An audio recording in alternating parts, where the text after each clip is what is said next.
Jadilah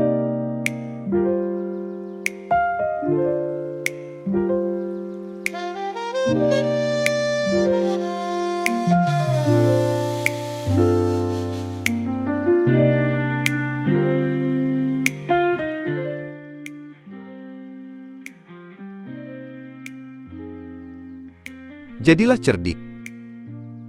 Suasana restoran cepat saji Takon Bella terasa sepi. Di tembok terpampang kalender digital tertulis, Minggu tanggal 22 September tahun 2025. Shandy dan Angela sudah duduk di sebuah meja, letaknya outdoor. Tampak pemandangan menghadap jalan dan pepohonan. Tidak lama mereka menunggu, Simon datang membawa baki berisi pesanan mereka. Setelah meletakkan pesanan, Simon berkelakar. Pemasmur itu butuh tenaga ekstra. Shandy tertawa. Hahaha, maksudnya makanan ekstra. Lalu Angela ikut menengahi. Tapi kamu bagus kok tadi. Suaramu terdengar jelas dan penuh penghayatan. Mereka mulai membuka kemasan taco dan memberinya saus mayones. Shandy melanjutkan. Sayang sekali ya, suara pemasmur yang begitu khusyuk harus diimbangi dengan keributan di luar gereja. Simon menyahut. Itu dia. Kalian lihat sendiri kan tadi? Begitu keluar dari gereja, suasananya langsung berubah drastis. Ada dua mobil yang beradu mulut, cuma karena rebutan lahan parkir. Bahkan sampai ada yang teriak-teriak. Angela memegang botol minum berbentuk Hello Kitty yang dibawanya dari rumah, lalu meletakkannya di meja di samping tas tangan yang dibawanya, dan mulai menyantap taco miliknya. Ya, begitulah. Setelah mendengarkan firman Tuhan, masih saja ada orang yang terjerat oleh hal-hal duniawi.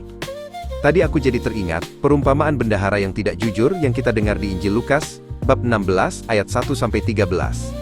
Ujar Angela. Simon menatap ke arah Angela. Loh, apa hubungannya? Angela meletakkan takonya ke piring lalu menjelaskan, ayat itu sebetulnya tidak memuji ketidakjujuran bendahara itu, tapi memuji kecerdikannya. Ia cerdik memanfaatkan posisinya untuk mengamankan masa depannya. Nah, Yesus ingin kita juga secerdik itu, tapi dalam hal yang benar. Kita harusnya lebih cerdik daripada anak-anak dunia dalam memakai harta dan waktu kita untuk tujuan kekal, bukan malah ribut soal hal sepele, seperti lahan parkir. Shandy menambahkan, betul sekali, aku setuju denganmu. Masalahnya, mereka ini justru tidak cerdik. Setelah khutbah tentang kerendahan hati dan kasih, mereka langsung mengedepankan ego. Itu menunjukkan ketidaksetiaan dalam perkara kecil. Simon berdiri dengan semangat, matanya tertuju pada Shandy. Maksudnya, lahan parkir itu perkara kecil. Shandy menjawab, tentu. Bukankah Yesus berkata, barang siapa setia dalam perkara-perkara kecil, ia setia juga dalam perkara-perkara besar.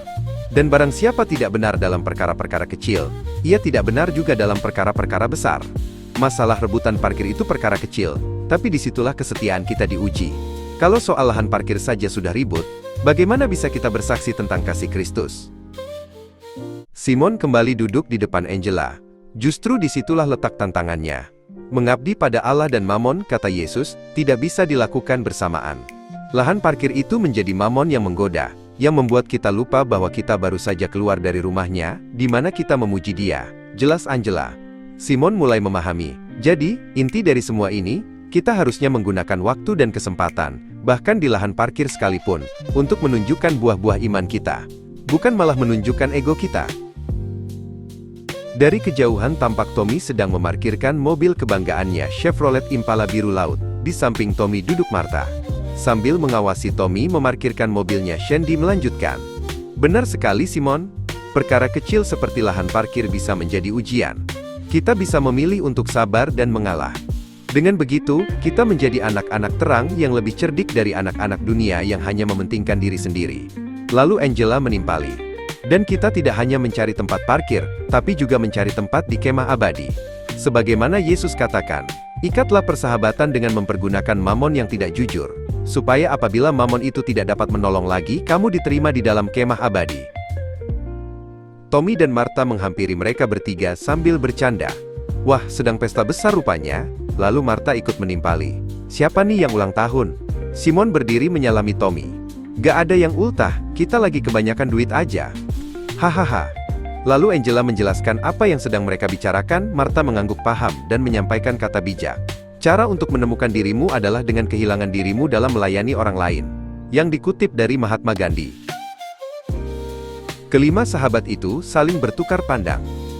Mereka tahu Pelajaran tentang kecerdikan dan kesetiaan dalam perkara kecil bukanlah sekadar teori, melainkan panggilan untuk dihidupi setiap hari.